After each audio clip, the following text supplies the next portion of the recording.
अस्सलाम वालेकुम students, welcome to campus.pk।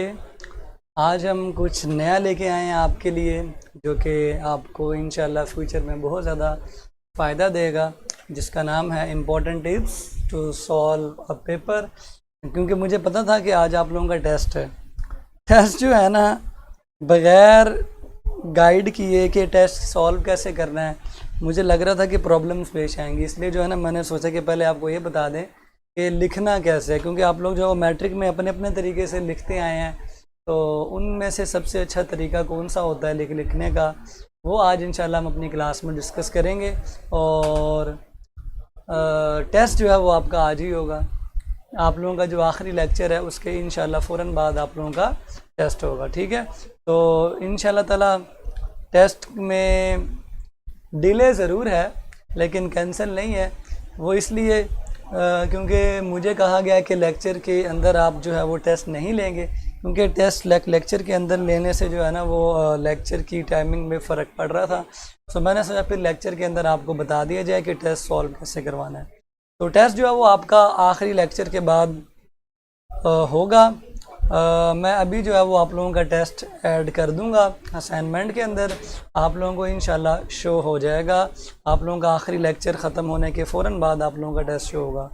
तो अगर पहले मुझे ये बताएं कि आप लोगों का आखिरी लेक्चर कब ख़त्म होता है, आखिरी लेक्चर कितने बजे ख़त्म होता है? 7:15। तो आपका 7:30 बजे जो है ना वो टेस्ट शुरू होगा, जो आपका असाइनमेंट में अपलोड कर दिया जाएगा। ठीक है जी, 7:30 बजे इनका टेस्ट होगा, असाइनमेंट में मैं अपलोड कर दूंगा। तो आप लोगों को 7:30 पे टेस्ट जो है वो आपकी असाइनमेंट वाली जो ऑप्शन है उसके अंदर मिल जाएगा। सो टाइम मैं लिख रहा हूँ यहाँ पे, टुडे 7:30 PM आपका टेस्ट स्टार्ट होगा। नीचे आप लोगों को मिल जाएगा वो ऑप्शन, ठीक है। 7:30 पे आप लोगों का टेस्ट जो है वो स्टार्ट हो जाएगा। ओके हो गया। जिन्होंने आज ज्वाइन किया है अब उन्हें क्या कह सकते हैं, हम लोग दूसरे चैप्टर पे हैं, चैप्टर नंबर 1 हमने ख़त्म कर लिया। तो 7:30 एग्जैक्ट 7:30, क्योंकि ना वहाँ पे टाइमर लगा होता है, टाइमर लगा के हम छोड़ देते हैं, वो ऑटोमेटिक 7:30 पे आप लोगों को टेस्ट असाइनमेंट वाले ऑप्शन में जो है वो शो हो जाएगा। तो 7:30 पे सबने टेस्ट जो है वो अटेम्प्ट करना है। क्या करेंगे आप लोग, सबसे पहले MCQ डिस्कस करते हैं कि MCQs किस तरह से आपको सॉल्व करने चाहिए। अगर कोई MCQ आपको आता है और आसान है तो कोई मसला नहीं है। जब आप लोगों को मसला आता है, जब आप लोगों के पास ज़्यादा सारे कॉन्सेप्ट ज़हन में मिक्स हो जाते हैं, सो फिर क्या होता है, आपके पास एक A ऑप्शन होती है, एक B और C और D। आप फिर क्या करते हैं, आप ना एक एक को माइनस करना शुरू करें। आप पहले सोचते हैं यार D तो नहीं हो सकता, D निकाल दें, B भी नहीं हो सकता, B निकाल दें, फिर जो 2 बचेंगे ना उनमें से आप तुक्का लगा दें। सो MCQs आपने इस तरह से डील करने हैं, ओके। MCQs के अंदर क्या क्या चीज़ें आ सकती हैं? MCQs के अंदर सबसे इम्पोर्टेंट चीज़ें जो होती हैं वो एग्जाम्पल्स हो सकती हैं। एग्जाम्पल्स बड़ी इंपॉर्टेंट होती हैं MCQs में आने के लिए। डेफिनेशंस आ सकती हैं MCQs के अंदर। वैल्यूज़ बड़ी इंपॉर्टेंट होती हैं, इनमें परसेंटेज वगैरह होता है, वो आ सकती हैं, ठीक है। कुछ चीज़ों के ना नाम लिखे हुए होते हैं, नेम्स बड़े इंपॉर्टेंट होते हैं। ये चंद चीज़ें ऐसी हैं जो MCQs के हवाले से ज़्यादा इंपॉर्टेंट होती हैं। सो मैंने कहा आप लोगों को गाइड कर दिया जाए ताकि आप लोगों को जो है ना वो मसला बिल्कुल भी ना आए। MCQs के बाद जो नेक्स्ट इंपॉर्टेंट चीज़ होती है ना बच्चों, वो शॉर्ट क्वेश्चंस होते हैं। उनको लिखने में आमतौर पर कई बच्चों को जो है ना वो प्रॉब्लम पेश आती हैं। सो उनको भी हम डिस्कस कर लेते हैं कि वो आप लोग कैसे लिखेंगे। शॉर्ट क्वेश्चन सबसे मशहूर जो आ सकते हैं ना बच्चों, सबसे ज़्यादा मशहूर जो शॉर्ट क्वेश्चन आते हैं वो डेफिनेशंस आती हैं, और नंबर 2 डिफरेंसेस आते हैं। सबसे ज़्यादा यही 2 किस्म के शॉर्ट क्वेश्चन आते हैं। हाउ एंड वाई वाले सवाल बहुत रेयर होते हैं, ट्रेस में होते हैं, ना होने के बराबर होते हैं, लेकिन आ जाते हैं समटाइम। हाउ एंड वाई वाले क्वेश्चन भी शॉर्ट क्वेश्चन में आ सकते हैं। टेस्ट कब स्टार्ट होगा? टेस्ट का टाइम जो है वो मैंने लिख दिया है, 7:30 PM पे टेस्ट स्टार्ट होगा, असाइनमेंट में आपका अपलोड हो जाएगा, ठीक है। हाउ एंड वाई वाले क्वेश्चन भी होते हैं।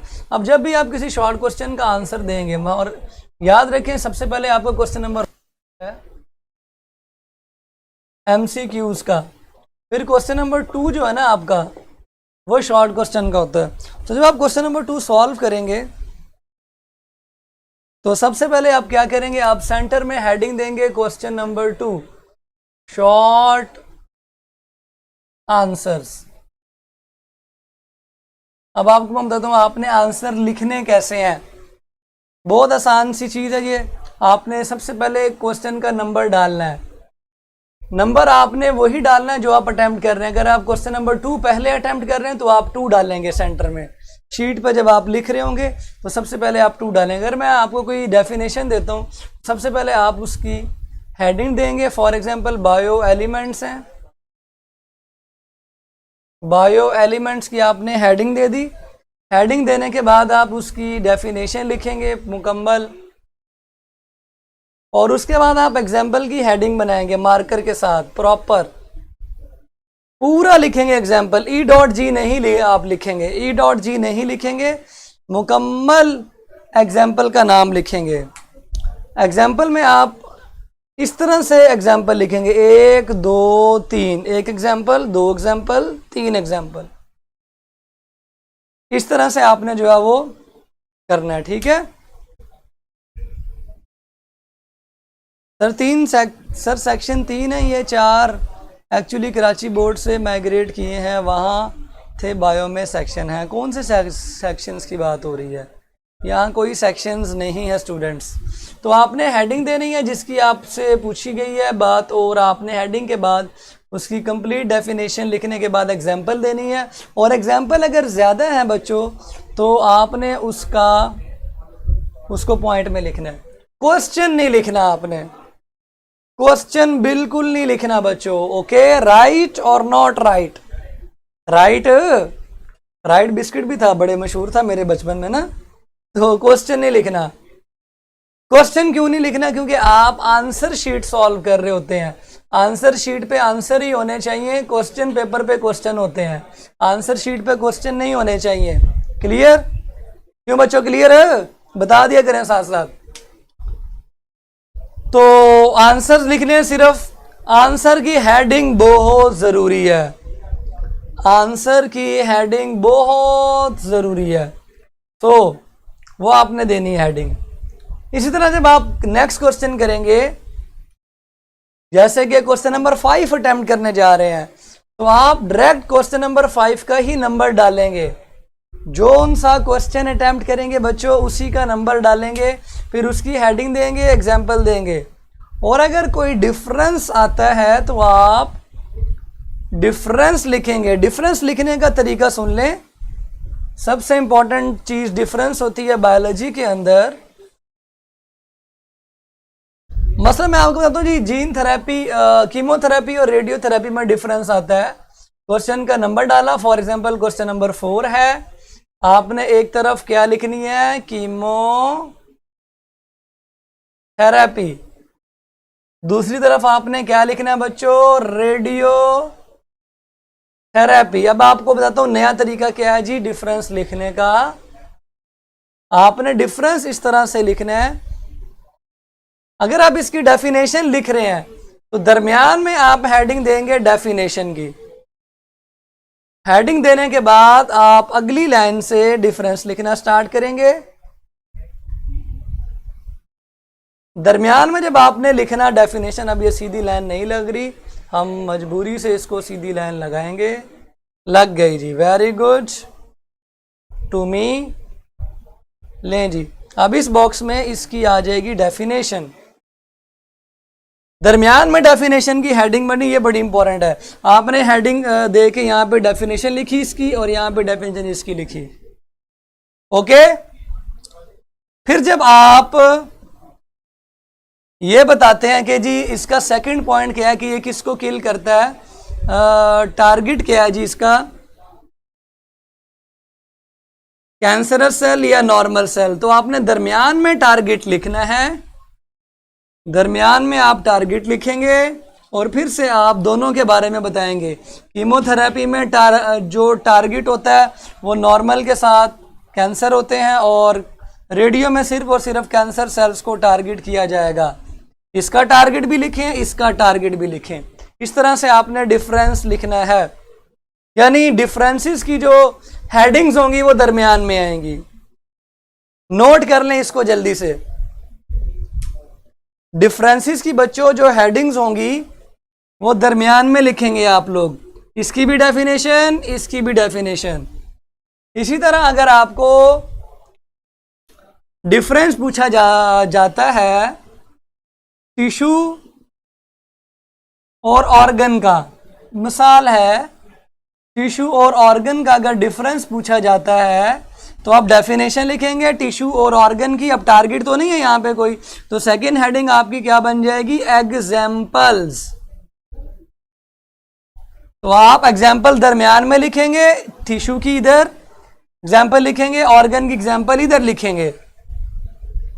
किसी भी आपने डिफरेंस को लिखना है तो इस तरह से लिखना है। ओके हो गया बच्चों।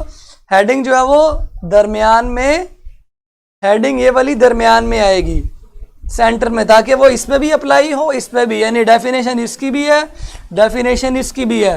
शुरू में आपको ये वाला काम करने में देर लगेगी, टाइम लगेगा, लेकिन आहिस्ता आहिस्ता जो है आपको प्रैक्टिस हो जाएगी और आपकी स्पीड बढ़ जाएगी। नहीं, ये बिल्कुल क्लू नहीं है, इसमें से मैंने कोई डेफिनेशन नहीं देनी जो मैं आपको समझाने के लिए दे रहा हूँ, टोटली चेंज होगी। सो आज 7:30 PM पे टेस्ट है, मैं उसको लिखने के तरीके बता रहा हूँ। मैं नहीं चाह रहा था कि आपको टेस्ट लिखने के बाद मुझे टेस्ट देखने के बाद बुरा लगे, यार ये क्या लिख दिया बच्चों ने। सो मैं पहले आपको लिखने का तरीका सिखा रहा हूँ कि बॉक्स बनाएंगे तो बहुत अच्छी बात है, कम से कम लाइनें लाजमी लगा दीजिएगा, ठीक है। और किस चीज़ का टेस्ट है, जो नए बच्चे हैं सुन लें, चैप्टर नंबर 1 का आज कंप्लीट का टेस्ट है 7:30 PM पे। 20 नंबर का होगा, 5 MCQs, 5 शॉर्ट और 1 लॉन्ग क्वेश्चन। आज बॉक्स नहीं बनते, कम से कम लाइनें लगाएं, लाइनें लगाएंगे तो बॉक्स ऑटोमेटिकली बन जाएंगे। ये जो हेडिंग्स होंगी ये दरमियान में। कभी भी एग्जाम्पल की E.G नहीं लिखना आपने, पूरा एग्जाम्पल मेंशन करना है हेडिंग के अंदर।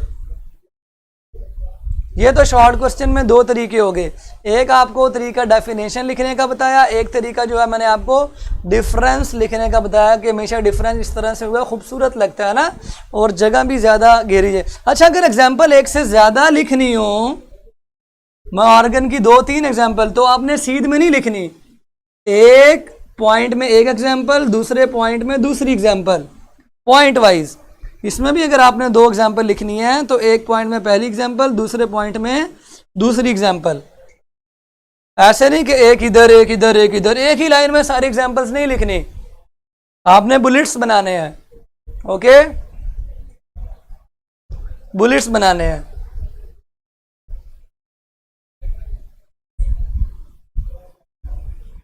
तो ये तो आपको हो गया डिफरेंस लिखने का तरीका। अब अगर कोई सवाल प्रॉपर्टीज का आ जाता है, कैरेक्टरिस्टिक्स का आ जाता है, ये बड़ी इंपॉर्टेंट चीज़ है। चौथी जो इंपॉर्टेंट किस्म होती है वो प्रॉपर्टीज वगैरह होती हैं, कैरेक्टरिस्टिक्स आ गए, फीचर्स आ गए। आपने क्या करना है, फिर आपने पॉइंट्स में आंसर देना है, फिर आपने डेफिनेशन नहीं लिखनी, नो पैराग्राफ। पॉइंट्स वाले सवाल में, कैरेक्टरिस्टिक्स वाले सवाल में कोई पैराग्राफ नहीं बनाइएगा। मतलब सवाल नंबर 3 है आपका कि आप किसी चीज़ के कैरेक्टरिस्टिक लिखें, तो आपकी हेडिंग बनेगी कैरेक्टर्स ऑफ, कोई भी है जो भी है, पहला कैरेक्टर, दूसरा कैरेक्टर, तीसरा कैरेक्टर, चौथा कैरेक्टर। फिर आप जो है वो पैराग्राफ नहीं बनाएंगे, कैरेक्टर्स की जो डिटेल है वो आप पॉइंट्स में लिखेंगे। No paragraph in the short question of characters या फीचर्स या प्रॉपर्टीज। मैंने अक्सर देखा बच्चे पैराग्राफ लिख रहे होते हैं, पैराग्राफ जो है वो नहीं पढ़े जाते। सो पॉइंट्स लिखिएगा ताकि चेक करने में भी आसानी हो। इस तरह का शॉर्ट क्वेश्चन आ जाए तो आपने इस तरह से लिखना है। अब सबसे इंपॉर्टेंट चीज आ जाती है बच्चों, लॉन्ग क्वेश्चन। क्वेश्चन नंबर 3 आएगा लॉन्ग क्वेश्चन। Long question. तो आप इसकी भी हेडिंग देंगे, इसको कैसे लिखना है। सबसे पहले आप जो लॉन्ग दिया गया उसकी डेफिनेशन बताएंगे, उसकी जितनी भी कंपोनेंट्स हैं उसकी हेडिंग्स और सब हेडिंग्स आपके पास तैयार होनी चाहिए। सबसे ज़्यादा इस्तेमाल होने वाली हेडिंग्स कौन सी हैं, सुन लें। कंपोजिशन, स्ट्रक्चर, फंक्शंस, और लॉन्ग क्वेश्चन के अंदर सबसे इंपॉर्टेंट चीज जिससे आपको अच्छी तरह नंबर मिलते हैं, that is the diagram. Most important जो थिंग लॉन्ग क्वेश्चन में पूछी जाती है, इंप्रेस करती है, वो डायग्राम होती है किसी भी लॉन्ग क्वेश्चन की। और इसमें आपके पास पैराग्राफ बनाना यूं समझे इतना मना है जितना सिगरेट पीना। नो पैराग्राफ, पैराग्राफ को इंटरट्रेन नहीं किया जाएगा। लॉन्ग क्वेश्चन में तो पैराग्राफ बनाना ही नहीं है, हेडिंग, सब हेडिंग्स, हेडिंग्स पे हेडिंग, हेडिंग पे हेडिंग। और लॉन्ग क्वेश्चन में सबसे बड़ी गलती क्या होती है, बच्चे एक हेडिंग देते हैं एक्सप्लेनेशन, उसके स्पेलिंग गलत लिखते हैं, असल स्पेलिंग नोट कर लें, इधर आई नहीं होता। एक्सप्लेनेशन में इधर वाला आई नहीं होता, एक्सप्लेनेशन होता है, वो एक्सप्लेन में आई आता है, इधर आई नहीं आता। ये बहुत बड़ी गलती है, नोट कर लें। ये बच्चे गलती करते हैं तो टीचर देख के वैसे पहले हंसता है, फिर गुस्सा भी आता है, इतने बड़े होंगे अभी एक्सप्लेनेशन के स्पेलिंग गलत लिख रहे हैं। जैसे अभी हिकमैट में भी एक बच्चे ने गलत लिखे हैं। सो लॉन्ग क्वेश्चन के रूल्स, रूल नंबर 1 डेफिनेशन लिखेंगे, एग्जाम्पल लिखेंगे। रूल नंबर 2 हेडिंग पे हेडिंग, हेडिंग पे हेडिंग, सब हेडिंग पे सब हेडिंग। पैराग्राफ बिल्कुल नहीं बनाएंगे। 3 4 5 लाइनों से ज़्यादा कहीं लाइनें इकट्ठी ना आए आपकी। अगर आपको लगता है कि आपको हेडिंग नहीं बना पा रहे आप, ठीक है, सब हेडिंग नहीं बना पा रहे, आपने लिखा है 5 लाइनें हो गई हैं, तो पॉइंट्स बना दें, नीचे आ जाएं, अगली लाइन से पॉइंट स्टार्ट कर दें। 5 लाइनें हो गई हैं, नहीं समझ आ रही कि हेडिंग बनाए, अगला पॉइंट स्टार्ट कर दें। नहीं समझ आ रही कि हेडिंग का पॉइंट जो है वो नेक्स्ट स्टार्ट कर दें, पॉइंट्स में ले जाएं। हेडिंग सब हेडिंग्स ना बन सकती हो तो मोस्ट इंपॉर्टेंट है, उससे नीचे ये है कि आप कम से कम पॉइंट्स बना दें। पैराग्राफ तो ऐसे है जैसे सिगरेट पीना मना है, स्मोकिंग इज डेंजरस। इसी तरह पैराग्राफ बनाना हानिकारक है, सेहत के लिए हानिकारक है, ठीक है जी, डेंजरस है। सो आपने पैराग्राफ बिल्कुल नहीं बनाना। क्या करना है जी, आपने हेडिंग्स, सब हेडिंग्स, उनकी भी सब हेडिंग्स, ठीक है जी। सर जी डायग्राम पेन से बनानी चाहिए या मार्कर से? कुछ बीच में पेन हो, कुछ मार्कर हो, वो ड्राइंग करते हुए समझ आ जाती है। नीट होनी चाहिए डायग्राम, पेन से बनाए या मार्कर से बनाए। सर इसका मतलब पेज ही भरने हैं, पेज भी भरने हैं और अच्छा भी लिखना है, दोनों चीजें सिखा रहा हूं आपको। पेज भी भरने हैं और क्या नाम है, कंटेंट भी अच्छा होना चाहिए, ठीक है। सर जी प्लीज बता दें, क्या बता दें? अच्छा मार्कर और पेन मैंने बता दिया, मार्कर और पेन दोनों यूज करें, जिनसे ज़्यादा अच्छी डायग्राम बनती है उससे डायग्राम बनाएं। ओके और नॉट ओके। सम टाइम चीज़ें पेन से बनाते हैं, जो हल्की हल्की चीज़ें, जो डार्क चीज़ें हैं वो मार्कर से बनाएंगे। अगर सिर्फ मार्कर से बनाएंगे वो भी अच्छी नहीं लगेगी, सिर्फ पेन से बनाएंगे वो भी अच्छी नहीं रहेगी। कलर तो जो है ना वो अलाउ होते नहीं है, सो आपको पेन और मार्कर का कॉम्बिनेशन यूज करना पड़ेगा। सो याद रखें, कॉम्बिनेशन यूज करना पड़ेगा, combination. Okay, how and why वाला दोबारा बता दें। हाउ एंड वाई वाले में क्या बताना है? कुछ भी नहीं बताना, उसमें तो आपने सिर्फ जवाब देना होता है कि किस सवाल की क्या, ठीक है। पेन जौन सा मर्जी यूज करें, उसमें कोई रिस्ट्रिक्शन नहीं है, लेकिन कॉम्बिनेशन खूबसूरत लगना चाहिए आपका। तो लॉन्ग क्वेश्चन में क्या हुआ जी आपके साथ, there should be no paragraph, no लंबा paragraph, only headings, heading, heading and sub headings and sub headings. And अगर हेडिंग नहीं बन रही, सब हेडिंग नहीं बनी, तो पॉइंट्स पे आ जाएंगे। और एग्जाम्पल्स ज़्यादा हैं तो क्या करेंगे, एग्जाम्पल की अगर आपने हेडिंग बनाई है और आपको एक से ज़्यादा एग्जाम्पल आती हैं तो आप इस तरह से नहीं लिखेंगे, example number 1, example number 2, example number 3, example number 4, 5, और ज़्यादा उसको जो है ना खींचते चले जाएंगे। लिखना तो आपने है ही है, क्यों ना उसकी जो है ना आप प्रेजेंटेशन भी अच्छी करें। प्रेजेंटेशन के और बहुत सारे पॉइंट्स हैं, आहिस्ता आहिस्ता आपको बताऊंगा। सारे अगर मैंने आपको बता दिए तो फिर आपको हजम नहीं होंगे। जो स्टूडेंट्स नए हैं उनकी मर्ज़ी है कि वो टेस्ट दे ना दें, लेकिन कोशिश करें अटैम्प्ट कर लें। जो पुराने हैं वो लाजमी टेस्ट देंगे। अब मैं आपको बताता हूँ कि टेस्ट अटैम्प्ट कैसे करना है, स्टेप्स क्या हैं आपके टेस्ट अटैम्प्ट करने के। आप जाएंगे जी असाइनमेंट के अंदर, असाइनमेंट के अंदर जाएंगे आप, इस तरह का जो बटन बना हुआ है, ठीक है। असाइनमेंट में जाके आप सबसे पहले एमसीक्यू सॉल्व करेंगे, वो ऑनलाइन ही होंगे, स्टेटमेंट्स होंगी, आपने उनके जवाबों को क्लिक करना होगा। एमसीक्यू सॉल्व होंगे बाय क्लिक करने से एमसीक्यू सॉल्व होंगे। एक बार एक्सपीरियंस करेंगे आपको पता चल जाएगा, ठीक है।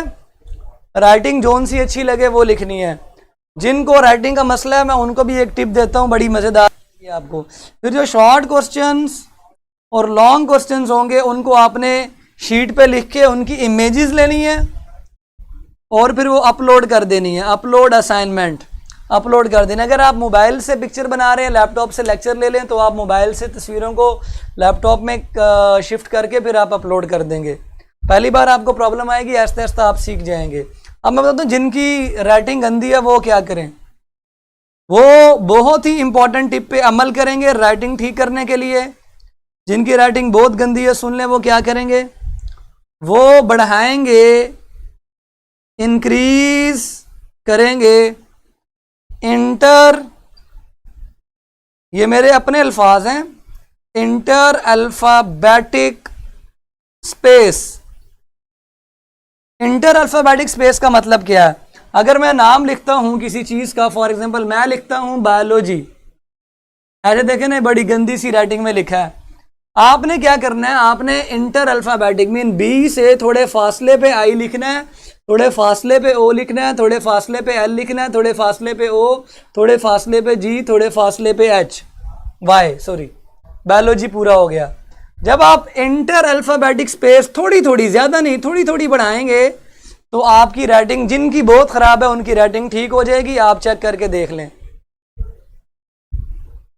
सबसे इंपॉर्टेंट टिप दिया, इस तरह मेरे कई स्टूडेंट्स की राइटिंग ठीक हुई है जो ऐसे लगता है जैसे कीड़े लिखते हैं, जिस तरह छिपकलियां फिर रही हैं पेज के ऊपर, शहद की मक्खियां फिर रही हैं, चूंटियां फिर रही हैं। इस तरह की राइटिंग जो है वो ठीक कैसे होती है, जब आप इंटर अल्फाबेटिक स्पेस, थोड़ी थोड़ी इंटर अल्फाबेटिक स्पेस बढ़ा देते हैं तो वो राइटिंग ठीक हो जाएगी। अभी करके चेक कर लें आप, ओके। ये उनके लिए जिनकी कीड़ियां दौड़ रही होती हैं, कीड़े दौड़ रहे होते हैं। तो ये आपको मैंने आखिरी टिप दे दी, बाकी मैंने बाकी टिप्स भी दूंगा आहिस्ता आहिस्ता। ये मेन टिप्स थे जो आपको पता होने चाहिए। इंशाल्लाह जो है आपका 7:30 पे टेस्ट स्टार्ट हो जाएगा, तब तक रिवाइज कर लें अच्छी तरह, और कोई मुझसे भी क्वेश्चन करना है तो कर लें जल्दी से। ये मेन से टिप्स थे, कोई इसमें कोई रॉकेट साइंस नहीं थी। आप में से कुछ बच्चों को ये चीज़ें पता थी, कुछ को नहीं पता थी। जिनको पता थी उनको रिवाइज हो गई, और जिनको नहीं पता थी उनको पता चल गई। Okay students, second year lecture कब स्टार्ट होंगे? हो जाएंगे जी, जल्दी बता देंगे आपको। जो नए हैं वो भी टेस्ट दे सकते हैं, वरना उनकी मर्जी है। टेस्ट नोट से बनाया है, चैप्टर नंबर 1 से बनाया, नोट्स को कंसल्ट कर सकते हैं आप। हाँ जी, और कोई क्वेश्चन जल्दी से? 7:30 पे एग्जैक्ट असाइनमेंट में जाइएगा, आपको टेस्ट मिल जाएगा, ठीक है।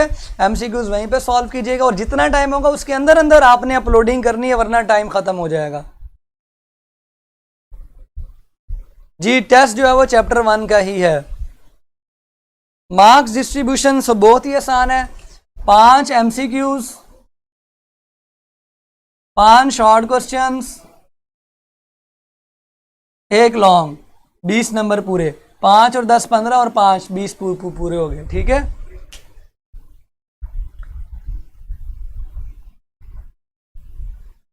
हाँ जी, डेफिनेशन का नहीं पता चल रहा, कौन सी डेफिनेशन का भाई? जिन्होंने फर्स्ट चैप्टर नहीं पढ़ा वो अपनी मर्जी है, दे भी सकते हैं और ना भी दें। चलें जी, अब बहुत चीज़ें हो गई, अब आप खुद जब अटेम्प्ट करेंगे तब जो है वो आपको बाकी चीज़ें पता चलेंगी, क्योंकि फर्स्ट टाइम जो है वो चीज़ करने से पता चलता है। टेस्ट का रिजल्ट कैसे आएगा? जब मैं चेक करूँगा ना, आपके उसी पोर्टल पे आपके जो है ना मार्क्स शो हो जाएंगे, जहाँ पे आपने अपलोड किए होंगे वहीं पे ही आपका जो है वो टेस्ट के मार्क्स भी अपलोड हो जाएंगे। ओके, चलें जी, मार्क्स फिर मैं टेस्ट यहाँ पे डिस्कस भी कर दूँगा। अगर एग्री रह गया थोड़ा सा टेस्ट गिवन टाइम के अलावा, अगर टाइम ख़त्म हो गया तो फिर आप मुझे इनबॉक्स में सेंड कर दीजिएगा, लेकिन वो मैं चेक नहीं करूँगा। चलें जी, अब जो चीज़ें मैंने बता दी हैं ठीक है, जो बाद में आए हैं वो मेरा लेक्चर दोबारा सुन लें, इंशाल्लाह आपको जो है वो पता चल जाएगा। ठीक है जी स्टूडेंट्स, मिलते हैं जी 7:30 पे टेस्ट के वक्त। तब तक के लिए इजाज़त दें, अल्लाह हाफिज़।